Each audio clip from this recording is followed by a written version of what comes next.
اعوذ باللہ من الشیطان الرجیم بسم اللہ الرحمن الرحیم رب اشرح لی صدری ویسر لی امری واحلل عقدۃ من لسانی یفقہوا قولی۔ مسلمانوں کو تکلیف پہنچانے کے بارے میں اللہ کے نبی صلی اللہ علیہ وسلم کی حدیثیں۔ حضرت ابو ہریرہ رضی اللہ تعالی عنہ سے روایت ہے کہ رسول اللہ صلی اللہ علیہ وسلم نے ارشاد فرمایا، کیا تم جانتے ہو کہ غیبت کس کو کہتے ہیں؟ صحابہ نے عرض کیا، اللہ اور اس کے رسول ہی بہتر جانتے ہیں۔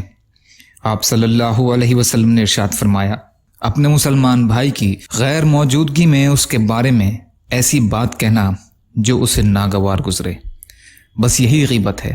کسی نے عرض کیا، اگر میں اپنے بھائی کی کوئی ایسی برائی ذکر کروں جو واقعی اس میں ہو تو کیا یہ بھی غیبت ہے؟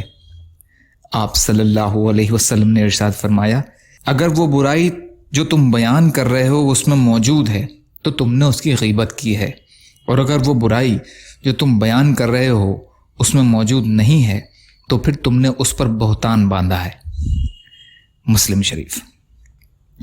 حضرت ابو دردہ رضی اللہ عنہ سے روایت ہے کہ رسول کریم صلی اللہ علیہ وسلم نے ارشاد فرمایا، جو شخص کسی کو بدنام کرنے کے لیے اس میں ایسی برائی بیان کرے جو اس میں نہ ہو تو اللہ رب العزت اسے دوزخ کی آگ میں قید رکھیں گے یہاں تک کہ وہ اس برائی کو ثابت کر دے، اور وہ اس کو کیسے ثابت کر سکے گا؟ طبرانی مجمع الزوائد۔ یا اللہ ہم سب کو کہنے سننے سے زیادہ عمل کی توفیق عطا فرما۔ یا اللہ جو مظلوم ہیں، پریشان حال ہیں، بیمار ہیں، قرض میں ہیں، ان کی مدد فرمائیے۔ یا اللہ جو دنیا سے چلے گئے ان کی مغفرت فرمائیے۔ ہم سب کو دنیا اور آخرت کی تمام خوشیاں نصیب فرمائیے برحمتک یا ارحم الراحمین۔ لا الہ الا اللہ محمد رسول اللہ۔ السلام علیکم۔